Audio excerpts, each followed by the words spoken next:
Hello once again. It's me, Richard McCann here, inspirational speaker and speaker coach, with the third in this series of webinars where I'm going to pull apart, dissect parts of my presentation and, not only discuss it but actually show you me in action on stage, delivering and demonstrating the point I'm trying to make. And the subject of this third video is humour. Humour. In 2006, way back when, what's that, 6 years ago, I was speaking at the Professional Speaking Association, where we allow members to have their material critiqued by those in the room. I did a terrible job, but the biggest piece of feedback I got, and quite rightfully so, was it was too dark. There needed to be more humour in the presentation. It hurt me a little bit, that, because my subject is quite dark and yes, it's very sad. So how can I put humour into that presentation? Well, that year, 2006, I went to the Professional Speaking Association annual convention. November, I remember it very well because it was a life-changing weekend for me. I saw a fantastic speaker, W. Mitchell, who speaks from the stage, suffered two tragedies in his life, although I'm not sure he would describe them as tragedies, but is now in a wheelchair. Suffered extreme burns in a motorbike accident many years ago, and I saw him speak from the stage. Very powerful. Yes, it was dark, but it had humour in there. So I came away and I sat down and thought, right, okay, in amongst all this dark stuff, there must be some areas where we can have some humour to, I guess, give it some balance. And finding that balance between the light and the dark, I think, is something that we should consider doing ourselves as all speakers. Of course, there will be some subjects where there's, it's not appropriate for us to be not telling jokes, but being humorous in our presentations. But of course, someone with a story like mine and a dark story, I think needs a bit of humour. And in this next clip, once again at the Clean Easy conference down at Birmingham, I'm going to demonstrate on 2 or 3 occasions where I've used humour, and then I'll come back to you in a few moments and I'll discuss what was taking place and how I got to that point. So, once again, let's run VT. We've got this little white mongrel, Winnie. I'll never forget Winnie. I'll never forget this little white thing. I'll never forget running downstairs on a morning in my bare feet and stepping in these little piles of dog dirt that she'd left.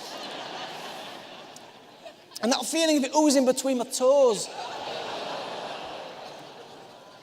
Sometimes warm. Has that happened to anybody? Don't admit to that. Hey, they were loving it. I was like a vet. And mind you, I've always been able to handle the birds.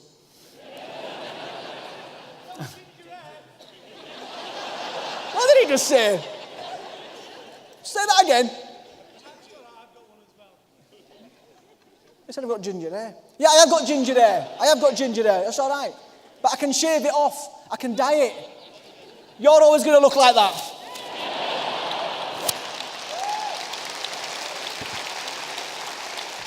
Boom. You've thrown me now. Where was that? Pigeon, yeah, of course. I did. And changed my circle of friends. I started salsa. I started doing salsa. I've been doing salsa for 13 years now. And remember my name, it's Richard McCann. Because I'm on the next Strictly Come Dancing. Get in there. Boom, boom. No, I'm not. I'm only joking. Oh, I love that one. But I did change my circle of friends.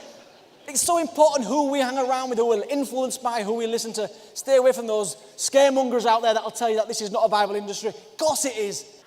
Well, did you see what I did there? There was 3 separate pieces there where I was inserting humour into my presentation. 2 of them were planted, and one of them was just a response to a heckler. So, the first of which was the incident with the dog then. So that I did have a dog, and yes, I did used to stand in the dog dirt that the dog had left deposited on the floor in the living room, and yes, it used to go through my toes. So they weren't made up. But the third attempt at getting some humour, the suggestion that it was sometimes warm, was completely made up. But it's there to get a third laugh out of one incident, and it worked there to great effect, and it often does. The second piece there was the heckle from the crowd. I often get somebody referencing my ginger hair because I have it, and it's in some people's eyes it can be funny. So, but I have a response to that kind of heckle, and it's an attempt at the old response to a heckle from, what was it, between Winston Churchill and Bessie Braddock, I believe it was. She'd accused him of being drunk, and he said, yes, but in the morning I'll be sober. You're still going to be ugly, or words to that effect. So my response to that heckler, which we got a nice laugh from, is originated there. The third one was planted again. It's the reference to salsa. Yes, I took up salsa, and I've been doing it for many years.